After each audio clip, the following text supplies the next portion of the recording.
E é sobre futebol europeu que a gente vai falar aqui no Itararé Esportes agora, recebendo o Felipe Costa, que é jornalista já conhecido, né, da casa, já esteve aqui em outros momentos. E o assunto é o seguinte, Felipe, hoje é notório, né, que o dia a dia do torcedor brasileiro ele tem uma influência muito grande do que se vê na TV. O acompanhamento hoje com o futebol europeu ele é muito grande, inclusive temos exemplos aí em Manaus, onde a Samsung tem uma empresa, uma fábrica que, né, a Zona Franca de Manaus tem essa estrutura em que se produz televisões, ou seja, eletrodomésticos, e há uma influência muito grande da Samsung ali ao redor, com o crescimento da torcida do Chelsea, que é digamos, o carro-chefe da divulgação da Samsung através do esporte. Já é uma realidade, digamos, no Brasil, essa influência para você? Boa noite. Boa noite, Alvares, boa noite a todo mundo que está em casa.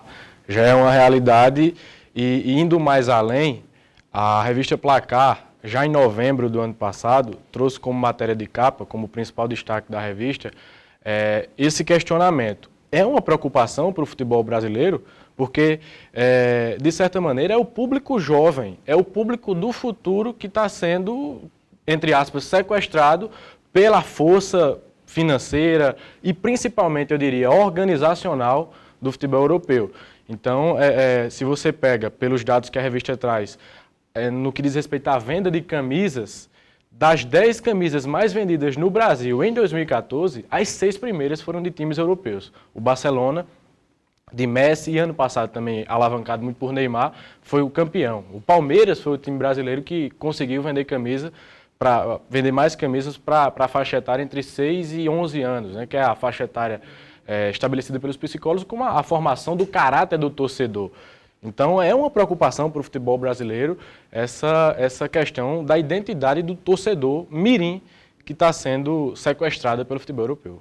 Eu estava pensando aqui, de certa forma, esse público, né, novo, esse público jovem que ainda está, digamos, criando uma identidade, criando realmente uma visão sobre o que é futebol, embora a casa, né, os pais, eles influenciem, né, mas influenciam geralmente pelo menos a gente aqui em Campina Grande está acostumado, na hora de torcer para o time da terra. Isso já também é questionável, nem essas barreiras, essas fronteiras, elas praticamente acabaram com a televisão, com a internet e tudo mais, mas junto a esse público jovem, o videogame hoje ele tem uma influência muito grande, né? De sobremaneira. Eu, por exemplo, comecei a gostar e comecei a conhecer mais do futebol europeu através do videogame. Embora não tivesse em casa, mas entre os amigos, há 5, 7 anos, qualquer esquina tinha que a gente chamava de um videogame, né? Uma locadora e tal, e você jogava. E é o que acontece hoje em dia, a facilidade da internet, a disseminação até da TV por assinatura, ela contribui muito para que as crianças se identifiquem mais hoje, infelizmente, com o futebol europeu do que com o próprio futebol brasileiro. E aí a gente vai sempre bater na mesma tecla. Tem a questão financeira, óbvio, e tem a questão organizacional. Se a gente partir para o lado da prática, para o lado do esporte propriamente dito, há cerca de 15 anos, eu acho, Leão, quando treinava o São Paulo, falou isso. O futebol brasileiro hoje trabalha com ponta de estoque, ou seja, os craques não estão aqui. Os craques saem com 18, 19, 20 anos, vão para onde? Para o futebol europeu. Então, a identificação do jovem não está aqui, está lá. Neymar, o maior jogador do futebol brasileiro atualmente, está onde? Está no Barcelona. Então, são coisas realmente que precisam ser discutidas e eu acho que os clubes brasileiros, de uma maneira geral, precisam se preocupar com esse tema.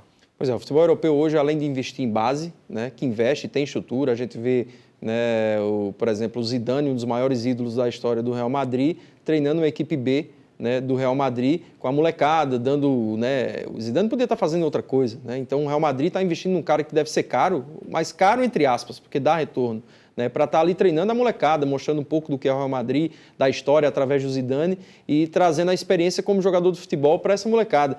E enquanto isso, a gente vê aqui no Brasil, né, time sem base, por exemplo.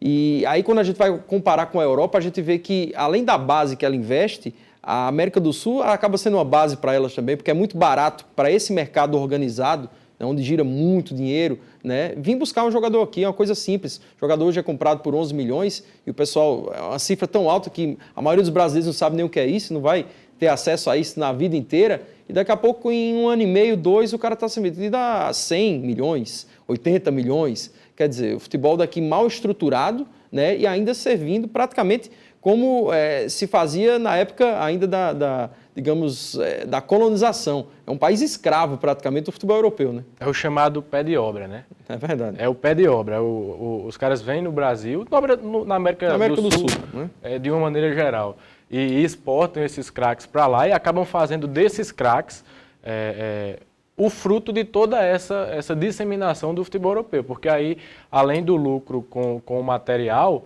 né, com a camisa que vende, com a imagem do patrocinador sendo exposta, tem também toda essa questão de, além de trabalharem bem a base lá, eles vêm buscar o pé de obra aqui. Sobre essa questão do Zidane, quando você falou, eu logo me veio à cabeça o critério que o europeu usa para formação do treinador. Lá não tem a história de você acabou de jogar hoje, amanhã você vai treinar. Não, você tem que passar por divisões de base, por divisões inferiores, até chegar a um certo estágio e poder treinar um time profissional de primeira divisão. Quer dizer, é toda uma organização que acaba tornando as competições cada vez mais atrativas. Pois é, e a gente foi às ruas também saber o que o desportista, aquele que gosta de futebol aqui no centro de Campina Grande, acha sobre esse crescimento do futebol europeu no dia a dia, né, de nós brasileiros. É hora do quadro Galera do Calçadão.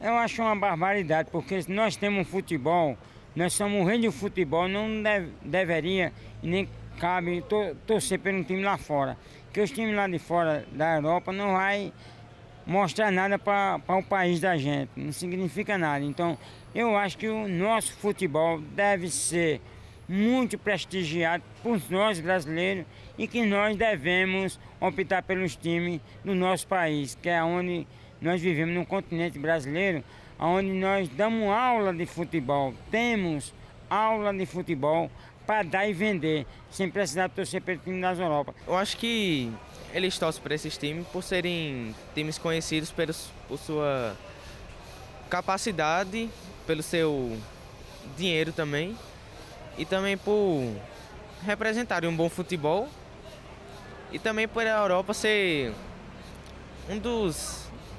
um continente bastante desenvolvido e também é desenvolvido em relação ao futebol. Eu que moro na Paraíba, geralmente a gente assiste 13 Campinense, eu particularmente sou torcedor da Raposa, mas cara, é time que a gente não tem esperança de um dia chegar na Série A, na Série B, né? E a gente também acha bonito o futebol europeu, porque é um futebol onde a gente vê muitos caras como Neymar, como o Hulk, outras pessoas se destacando por lá. Então é bem interessante ele estar jogando por lá, e a gente está assistindo porque, como é que se diz, a gente está prestigiando um futebol de classe A, né? E ao mesmo tempo também observando como está o jogador brasileiro para a nossa seleção brasileira também, né? Com a mídia, né? A mídia divulgando, principalmente nessa hora pós-Neymar, Neymar foi lá para a Europa, eu vi uma grande divulgação, assim, porque ele é um dos melhores jogadores brasileiros. E a galera gosta muito dele, principalmente o público jovem. E houve uma grande divulgação do futebol europeu aqui no Brasil, principalmente para os jovens, né, que é os mais focados principalmente na mídia agora. E não só o Neymar, também como teve o Messi, Cristiano Ronaldo, que são grandes jogadores, e isso influenciou muitos brasileiros a gostarem, porque eles antes eram muito mais focados nos times brasileiros, nos times daqui da região. E agora expandiu mais, né? As pessoas começaram a gostar do futebol diferente, porque o futebol do Brasil é um futebol mais rápido, menos trabalhado, já o da Europa é um futebol mais trabalhado, com mais passes. E isso ganhou o público, né? Em geral. Se você trabalha numa empresa e outra empresa te paga melhor e te contrata para fazer um serviço melhor ou tu ser promovido, claro que você vai, né? A sua mãe, é o seu futuro, é o seu salário. E o jogador tem pouco tempo para se fazer, né, e ter seu ponto de reserva. Mas eu acho bem legal isso, se eu fosse jogador também iria, né? Você também, com certeza, eu acho que iria. Então, isso é bacana, ter uma experiência. Todo o sonho do brasileiro eu acredito, jogador de futebol é jogar na Europa. Pois é, a gente lembra, Felipe, que quando o Neymar estava naquela de vai, não vai para a Europa, o Santos fez das tripas coração para manter o Neymar ao máximo aqui no país. né? Naquele momento poderia ser interessante, uma questão até mercadológica, realmente o produto Neymar rendia muito ao Santos, além do jogador que queria render milhões e milhões aí de euros, que até são questionados hoje da forma como o Neymar deixou o Brasil, mas não está na hora da gente pensar justamente em formar mais jogadores como o Neymar, do que parar, às vezes, até de se preocupar se um ou outro jogador vai para a Europa, porque é um processo inevitável, né? Pelo menos em relação, hoje, à questão econômica da América do Sul e da Europa, né? É verdade, Álvares. E esse questionamento vai recair justamente naquele assunto que a gente discutiu agora há pouco, do treinador. Por que o futebol europeu hoje é tão atrativo? E os desportistas acabaram de falar lá no Calçadão. Porque o jogo de lá é mais bonito do que o de cá. Por que o jogo de lá tem 20, 22 faltas em média por jogo e os daqui tem 55, 60 faltas? Isso é uma questão conceitual e recai justamente nesse outro aspecto da formação de jogadores. Onde é que estão e como está o conceito dos nossos treinadores? Onde é que estão os nossos treinadores? O que é que eles pensam? Eles se reciclam? Onde é que eles devem buscar essa reciclagem, esses novos conceitos? Então, tudo isso faz parte dessa formação dos novos jogadores brasileiros, que cada vez mais saem cedo do Brasil, porque, de repente, aqui não se tem o sustentáculo de formar um jogador que possa praticar esse futebol bonito, e os caras vão lá para fora, atraídos, claro, pela parte financeira, mas também eu acho que deixa muito a desejar os próprios profissionais que atuam no futebol de base e também no futebol, e respinga também no futebol profissional.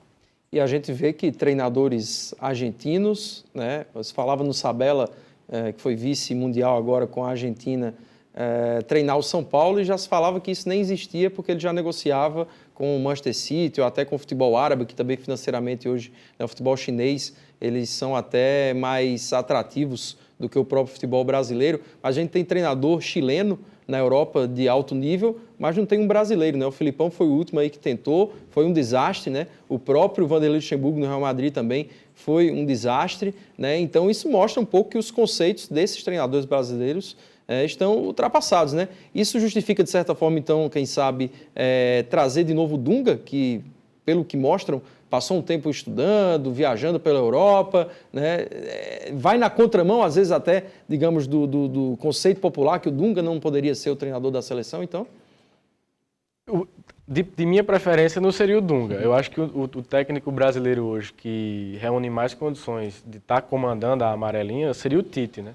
E eu acho que ele tem provado isso no Corinthians.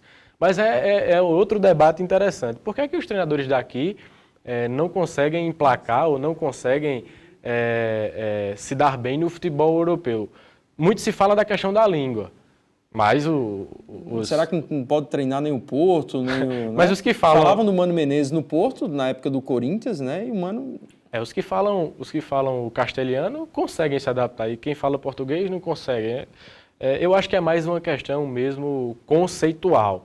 Então, a gente torce que os treinadores brasileiros, a exemplo do que fez o Tite, do que fez o Dunga, apesar de eu ser resistente ao trabalho do Dunga, mas eu acho que precisam, sim, fazer esse intercâmbio, buscar essa reciclagem, adquirir novos conceitos e, desses novos conceitos, tentarem incrementar o que tem de mais natural, tradicional, de raiz do futebol brasileiro, para que nosso futebol possa voltar, nossos campeonatos estaduais, regionais, nosso campeonato nacional possa ser tão bonito, tão romântico como já foi e tão atraente como o futebol europeu. Olha, informação sobre o jogo entre Campinense e Souza, não chega a ser xará, né, do Felipe Costa, porque a escrita do Felipe Costa é diferente da do Felipe Alves, 1-0. Né, lá no Marizão, o Campinense vai vencendo o Souza. Lembrando que essa vitória já classifica o Campinense de forma antecipada e bem antecipada, né, para a fase final do Campeonato Paraibano, que já era de se esperar que os três se classificassem pelo que a gente viu do andar da carruagem. Felipe, a gente falou sobre essa questão de treinador, né, de formação, você tocou num assunto importante. Antigamente se dizia que só o brasileiro, o argentino tinham gingado, né, sabiam driblar e tudo mais, e que o europeu era muito mecânico, muito frio, né? Parecia um robô jogando bola. Eles aprenderam hoje a driblagem, então um jogador como o Miller, por exemplo, né, que é uma referência hoje na seleção alemã, que tem habilidade, a gente vê, digamos, nele até um jogador brasileiro. Só que eles já tinham uma técnica mais apurada, né, um senso de posicionamento, uma obediência tática bem mais organizados, enraizados em relação à prática do futebol. Coisa que parece que o brasileiro ainda não aprendeu, muito por falta disso, né? Esse intercâmbio é importante. Só que a gente vê, por exemplo, o jogador brasileiro ir para a Europa e voltar da mesma forma, né, em algumas situações. Então vai ter que ser na formação mesmo, né? A gente volta ao mesmo, digamos, o mesmo meio desse problema que envolve o futebol brasileiro e o futebol europeu, daqui para lá, a gente tem que recorrer novamente a essa questão da base, né? Então, quem sabe, intercâmbios de treinadores de base na Europa, né? Ou trazer pessoas para cá, por que não? Né? O brasileiro ele acaba sendo muito autossuficiente nesse quesito, até um pouco orgulhoso, né, nesse momento, né? O Brasil, é interessante até que fica no discurso do desportista, seja do que acompanha pouco futebol, do que acompanha muito. O primeiro torcedor do Galera do Calçadão falou que o Brasil é o país de futebol, que nós somos a pátria, nós temos a pátria do futebol, nós temos que ensinar. Aí fica meio que nesse discurso, de certa nostálgico, forma, que não... E arrogante, de certa forma, Isso. porque não se consegue reconhecer que hoje lá se pratica o futebol que a gente praticava há muito tempo, que hoje não consegue mais. Então é bem essa forma de organização mesmo. A Copa do Mundo foi emblemática, os 7-1 foi um placar emblemático, porque mostrou que a Alemanha está sabendo formar jogador, está sabendo fazer futebol, propriamente dito, melhor do que a gente. E o Brasil é um país que conquistou 5 vezes a Copa do Mundo. Quer dizer, quando vai se discutir futebol, é difícil discutir com o torcedor brasileiro. Ah, eu ganhei 5 Copas. Sim, ganhou 5 Copas. A última em 2002. Você pegar as Copas 2006, 2010 e a de 2014, aqui dentro do Brasil... de repente o futebol europeu ensinou mais do que o futebol brasileiro. Felipe, agradecer aqui pela participação. A gente sempre traz algum assunto que o torcedor pode estar se perguntando às vezes, o que tem a ver o futebol europeu com o futebol dito brasileiro? É lógico que a Paraíba e Campinas estão incluídos no Brasil, mas o que tem a ver o futebol jogado na Europa com a realidade do futebol, principalmente em Série A, Série B? Eu entendo que tudo é uma questão realmente de tempo, né? A gente não imaginava que hoje, por exemplo, em Campina Grande, tivéssemos um jogador jogando um estadual ganhando 15 mil reais. Né? Antes, jogador de 5 mil reais era muito bem pago e isso não faz muito tempo, não. Né? Então, é uma questão realmente de uma coisa puxar a outra. Né? Se o futebol europeu hoje está inflacionado, o futebol da Série A do brasileiro passa a estar, né? E aí isso vai puxando o futebol de Série B, Série C e Série D de Campeonato Brasileiro. Então, a gente tem que estar ligado sim, né? E a gente tem que se adaptar a isso. Né? De tudo que a gente falou, a gente recorreu praticamente à base, à base e à base. Né? Uma coisa que a gente só fala, às vezes, em relação a construir, digamos, criar novos jogadores para colocarem à disposição de treinadores, terem a base mesmo do time de futebol, né, na hora de treinar, na hora de um jogador machucar, que você sempre tem que buscar alguém fora e tudo mais, mas não é só isso. Né? Não é só isso. Né? Infelizmente, o jogador hoje, ele, às vezes nem quer jogar na base de 13 Campinense porque ele queria estar até fora do país, porque estar em Portugal hoje é muito fácil, né? A gente vê jogador indo e vindo, né? Experiências boas, ruins. Então, a gente tem que discutir para que a gente acorde aqui. A base, o nome já diz tudo. Né? E o futebol europeu hoje faz isso com a gente e por eles, através do próprio clube. Né? Então, está na hora de pensar um pouco sobre isso. Obrigado, Felipe, pela participação aí. Um abraço, desejar boa sorte aí. Obrigado, é sempre um prazer estar participando do programa e sempre à disposição. Tá ok? Então, sempre a gente trazendo aí, toda semana, algum assunto polêmico, de certa forma, que cria, né, digamos, um momento para que a gente reflita sobre a realidade do nosso futebol. Como bem disse o Felipe, né, se somos o país do futebol, bem, que façamos por onde, né, voltarmos a ter realmente o futebol competitivo, né, um futebol que se justifique, apontar para o Brasil e dizer, está lá, né, a base do futebol brasileiro, do futebol mundial, né, porque hoje não é. Não temos hoje praticamente um jogador brasileiro de longe. O Neymar hoje não é, né, um coadjuvante ao lado do Messi e do Luis Soares, por exemplo, no Barcelona. Não temos um jogador brasileiro hoje protagonista, e aí eu boto nas 15 principais equipes do futebol europeu, onde a gente sabe que gira, né, o grande montante, aí, o grande investimento do futebol mundial.